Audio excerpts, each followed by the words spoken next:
I'm 67 years old, and yesterday I kissed a woman in public for the first time in my life. Her name is Amara, she's 58, and within hours, a stranger's photo of our kiss was everywhere online. My children saw it, my church saw it, my dead husband's family saw it. And you know what? I don't regret a single second. But let me tell you how a retired schoolteacher from Ohio and a Jamaican-born nurse practitioner ended up breaking the internet, and both our hearts wide open. My name is Dorothy Hayes, and I thought I had my life figured out at 67. Widowed for 8 years, retired for 5, with 3 grown children who called every Sunday like clockwork. I wore my silver hair in the same neat bob I'd had since 1985, favored sensible flats and floral cardigans from Talbot's, and spent my Tuesday mornings volunteering at the Riverside Public Library. That's where I first saw her. Amara Baptiste walked into the library's community room like she owned the oxygen itself. She was 58, though I didn't know that yet, with rich dark skin that seemed to hold sunlight differently than anyone else's. Her hair, gorgeous locks threaded with silver and copper beads that clicked softly when she moved, fell past her shoulders. She wore a coral linen dress that day, the kind that looked effortlessly elegant, with delicate gold hoop earrings and brown leather sandals that revealed toenails painted a deep plum. She had the kind of body that made me forget what decade I was living in, full hips, strong shoulders, and an ease in her skin that I'd never possessed even in my youth. There was a small scar above her left eyebrow, barely visible, and laugh lines around her eyes that suggested a life fully lived. Excuse me. Her voice was warm molasses with a hint of Jamaican accent softening the edges. I'm looking for information about the community garden project? I was supposed to direct her to the information desk. Instead, I stood there like a fool, clutching a stack of returned books against my chest, suddenly aware that my beige cardigan had a small stain from my morning coffee. Yes, I'm actually one of the coordinators, I stammered, which was partially true. I'd attended 2 meetings. Her smile transformed her entire face. Perfect. I just moved here from Cleveland. Bought the old Victorian on Maple Street, you know it? The one that's been empty for 3 years? I knew it, everyone knew it. The house was a money pit. That's quite an undertaking, I managed. That's what my daughter keeps telling me, Amara laughed, and the sound did something strange to my chest. But I'm a nurse practitioner, semi-retired now, and I figured I'd rather pour my energy into something beautiful than just fade away in Cleveland. Semi-retired. That meant she still worked, still had purpose, still saw herself as vital. I'd spent 5 years thinking of myself as winding down. I'm Dorothy, I said, finally finding my manners. Dorothy Hayes. Amara Baptiste. She extended her hand. When our palms touched, her skin was warm and slightly calloused. Hands that worked, that healed, that created my own hand, pale and liver-spotted, seemed to disappear into hers. The handshake lasted perhaps 3 seconds, but I felt it everywhere. So, Dorothy Hayes, she said, still holding my hand, her dark eyes meeting mine with an intensity that made me forget we were in a public library. Tell me about this garden project, and maybe, if you're free, you could show me around town. I make terrible decisions without local guidance. I should have made an excuse, should have handed her a pamphlet, should have remembered I was a 67-year-old grandmother who wore floral cardigans and hadn't felt anything like this since. Actually, I'd never felt anything like this. I'm free Thursday afternoon, I heard myself say. Thursday arrived wrapped in June humidity, and I changed outfits 4 times before settling on white linen pants and a lavender blouse. Not my usual style, but something I'd bought 2 years ago and never worn. I even put on lipstick, a dusty rose shade my daughter had given me for Christmas.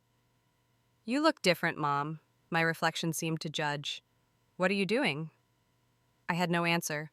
Amara suggested we meet at The Grind, the new coffee shop downtown that I'd never entered because it seemed too young for me, too hip with its exposed brick and vintage furniture. But when I walked in at 2 p.m. sharp, there she was, sitting by the window in dark jeans that fit her perfectly, a flowing white cotton top with embroidered details at the neckline, and those same gold hoops her locks were pulled back with a colorful fabric wrap, revealing her graceful neck. Dorothy! She waved, and several heads turned. She was the kind of woman people noticed I was the kind of woman who blended into wallpaper. I ordered you a cappuccino. I hope that's okay? You seem like a cappuccino woman to me. She smiled as I sat down, and I realized she'd been paying attention, had been thinking about me enough to guess my coffee preference. She was right, of course. So, Amara leaned forward, her brown eyes catching the afternoon light. Tell me about Dorothy Hayes, and I want the real story, not the polite version we give strangers. No one had asked me that in decades. My children knew my resume: teacher for 35 years, married to James for 42 years, 3 kids, 5 grandchildren, active in St. Paul's Episcopal Church, member of the Garden Club. That was the Dorothy everyone knew. I don't know if there's much to tell, I started, but she cut me off. Nuh-uh. She shook her head, those beads clicking softly. I didn't ask for your CV. I asked about you. What makes you laugh? What keeps you up at night? What did you want to be before the world told you who to be? The question cracked something open inside me. I wanted to be a dancer, I whispered, surprising myself. Ballet? I was actually pretty good. Got accepted to a company in New York when I was 18. And? Amara prompted gently. And my father said nice girls didn't prance around in leotards, so I became a teacher instead. Met James at a church social 6 months later. He was safe, stable, kind. We had a good life. But not the life you dreamed of. Dreams are for young people, I said automatically, the script I'd been following for 49 years. Amara reached across the table and touched my hand. Just her fingertips on my knuckles, but I felt it like an electric current. That's bullshit, Dorothy, and I think you know it. I should have been offended. Instead, I started laughing, really laughing, the kind that comes from your belly and doesn't care who's watching. Tell me about you, I said when I caught my breath. Fair is fair. Her story unfolded like a novel. Born in Kingston, moved to London at 12, trained as a nurse, married at 23 to a man named Marcus. Good man, wrong gender for me, she said plainly. Took me until I was 35 to admit that to myself.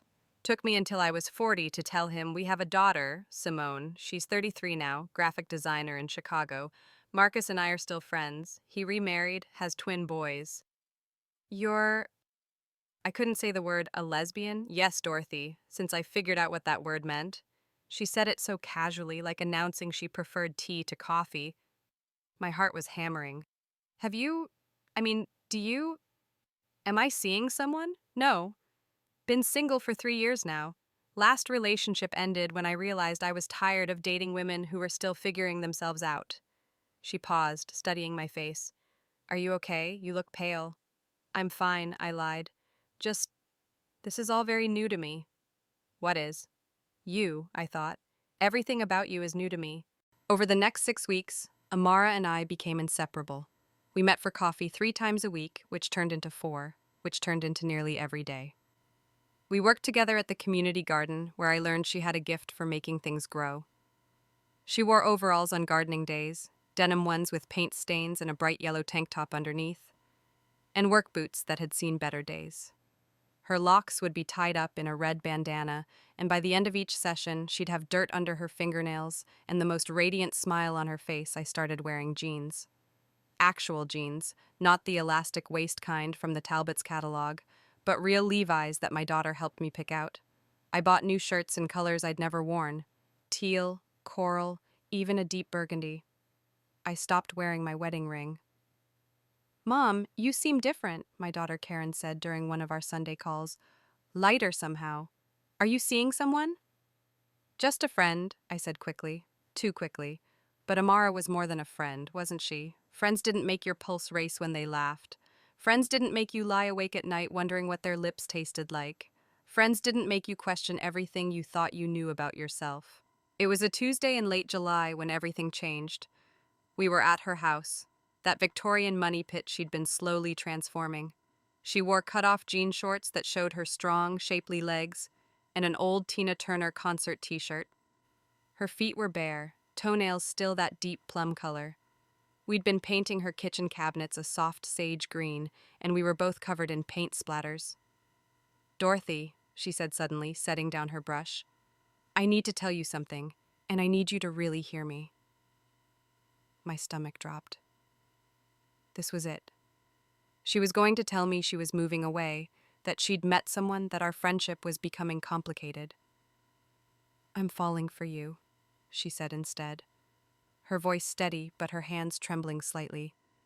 I've been trying not to because I know this is probably terrifying for you, and you've never...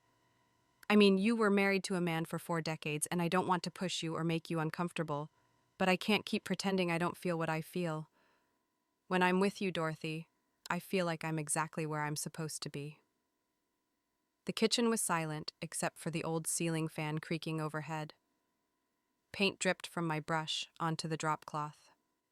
My mind was screaming 1,000 things at once. I'm 67 years old. I have grandchildren.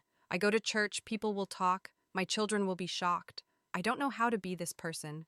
But my heart, my traitorous, awakened heart, was screaming something else entirely. I don't know how to do this, I whispered. Do what? Be this. Be someone who, with a woman. I don't even know what that means. Amara stepped closer, and I could smell her. Paint and cocoa butter, and something uniquely her. It means the same thing it means with anyone. You spend time together, you talk, you laugh, you see where it goes. The only difference is that instead of pretending you don't think about kissing me, maybe you admit that you do. How did you know? Dorothy, she smiled gently. I've known since the first week. You look at my mouth when I talk. You find reasons to touch my arm. You wear colors now, like you're waking up. You laugh differently than you did in June. I see you. No one had ever seen me, not like this. I'm scared, I admitted. Of what? Everything.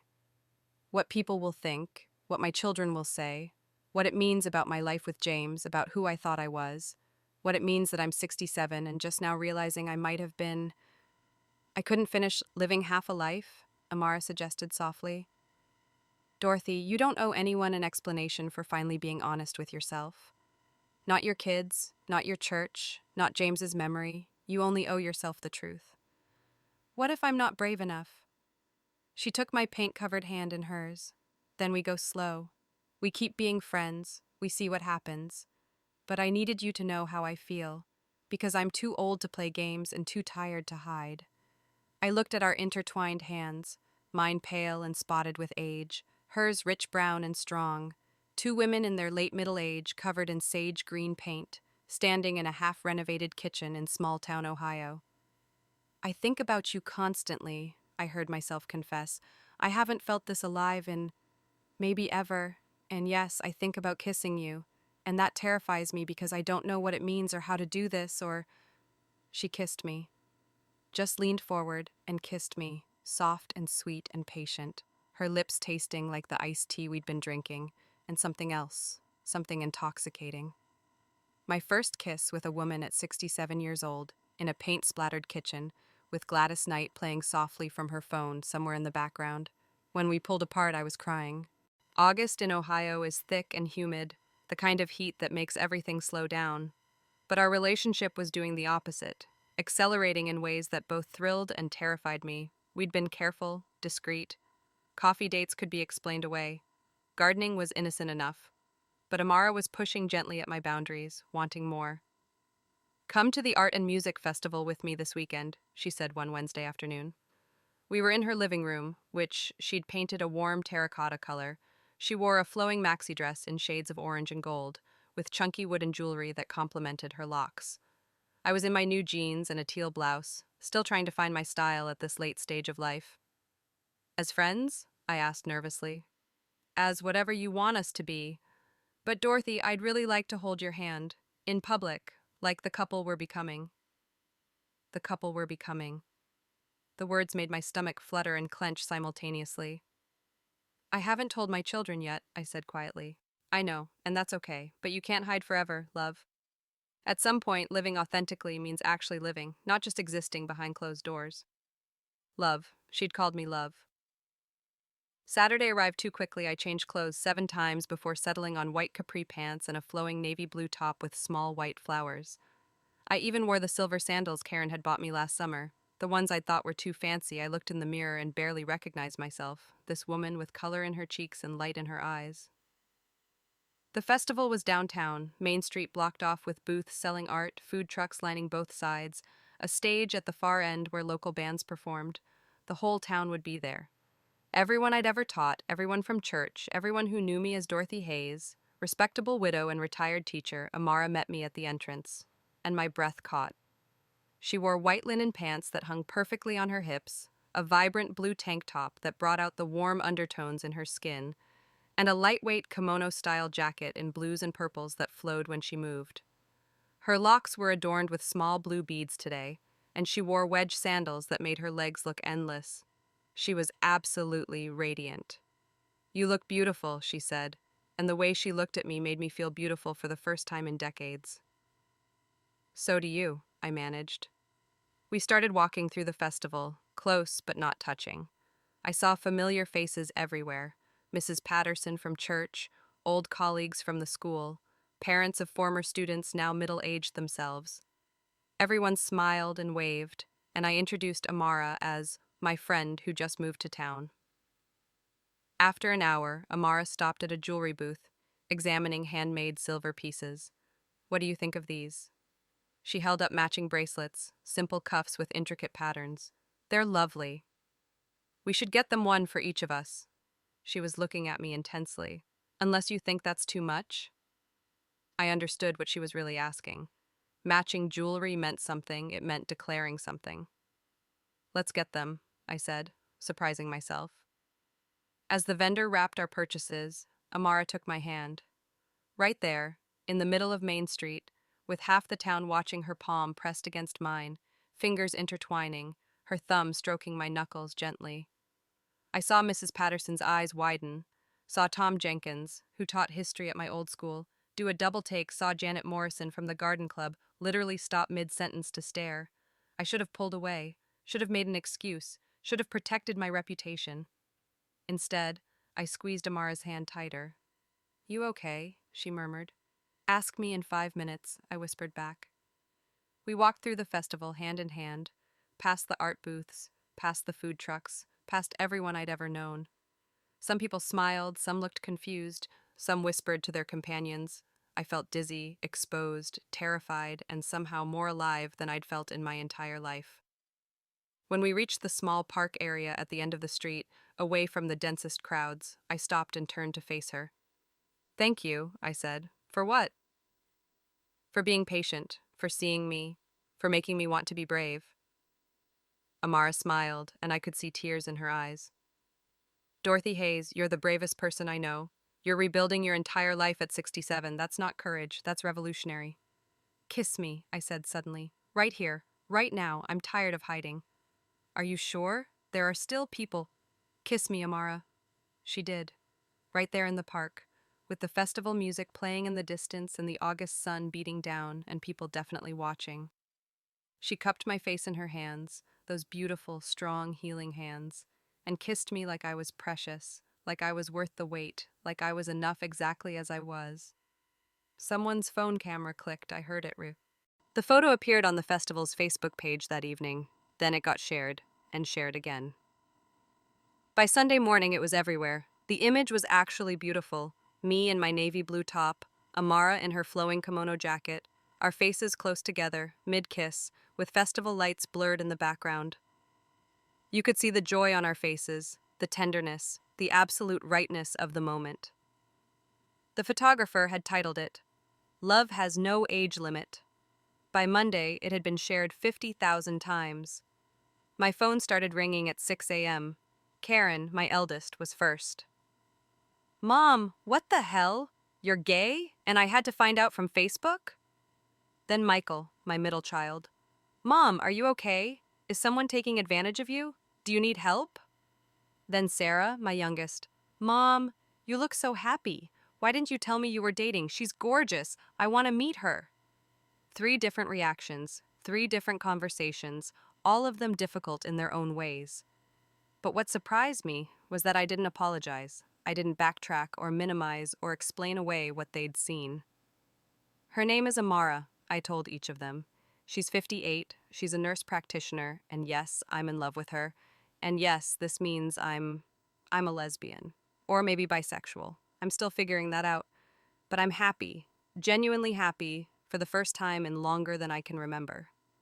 The church was harder. Pastor David called me in for a conversation that was really a gentle interrogation. I wore my white linen pants and a coral blouse, Amara's influence showing in every choice I didn't wear my cross necklace. That felt significant somehow. Dorothy, the elders have some concerns, he started carefully. I'm sure they do, I replied calmly. But my relationship with Amara is not up for committee discussion. You've been a member of this church for 40 years, and I've served on every committee, taught Sunday school for 3 decades, and donated thousands of hours of my time. I've been a good member, Pastor David. But if my happiness threatens the congregation, then perhaps I'm in the wrong congregation. I left St. Paul's Episcopal that afternoon and never went back. Amara and I started attending the Unitarian Church across town, where a 72-year-old lesbian couple welcomed us with open arms. The photo kept spreading. Local news picked it up, then regional news. Somehow it hit Twitter and TikTok, where younger people were using it as a symbol of love is love, and it's never too late to be yourself. My inbox filled with messages from strangers, some hateful, many supportive, several from women my age saying, "Thank you for showing me it's not too late." 2 weeks after the photo went viral, I was at Amara's house. She'd finally finished renovating her kitchen, and we were christening it by making dinner together. She wore simple clothes, gray yoga pants and a loose green t-shirt, her locks loose around her shoulders, bare feet padding across the new tile floor.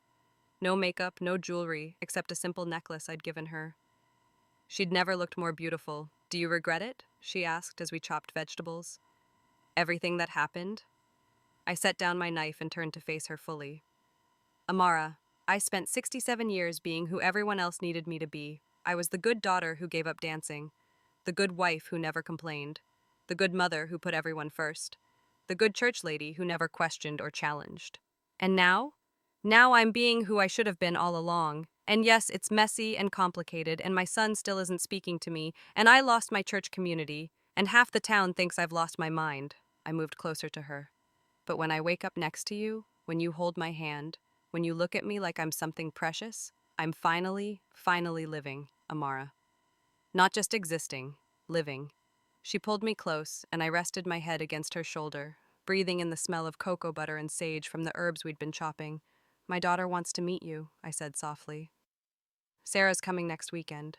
She wants to take us both to dinner." "And the others?" "Karen's coming around Michael. Michael might take longer, but they're my children, and eventually they'll have to accept that their mother is a whole person with her own life to live." "I'm proud of you," Amara murmured into my hair. "Do you know that?" "I'm proud of me too," I admitted, and I meant it. It's been 6 months since that kiss went viral. Amara and I are planning to move in together next spring. My daughter Sarah helped me sell my old house. Too many memories, too many ghosts. Karen started bringing her kids around to meet Grandma's special friend, which is progress. Michael sends birthday cards with both our names on them now. I'm 68 now. Amara just turned 59. We wear matching silver cuffs on our left wrists. We hold hands everywhere we go. We kiss in public without apology. Some people still whisper, some still judge, but more often we get smiled at. A woman in the grocery store thanked us for being brave. A teenager came up to us at the farmer's market and said, "My grandma saw your picture and came out to the family. She's with her girlfriend now. She says you inspired her." I'm not saying any of this to brag or to claim we're heroes. We're just 2 women who found each other later than most, who chose authenticity over comfort, who decided that living honestly was worth whatever cost it came with. If you're reading this and you're wondering if it's too late for love, for truth, for becoming who you really are, I'm here to tell you it's not. I'm here to tell you that 67 or 58 or 75 or any age at all is young enough to start over, young enough to be brave, young enough to choose joy. What about you? Have you ever made a choice that scared you but changed everything? Share your story in the comments. I'd love to hear it. And if this story touched you, please share it with someone who needs to hear that it's never too late. Dorothy and Amara,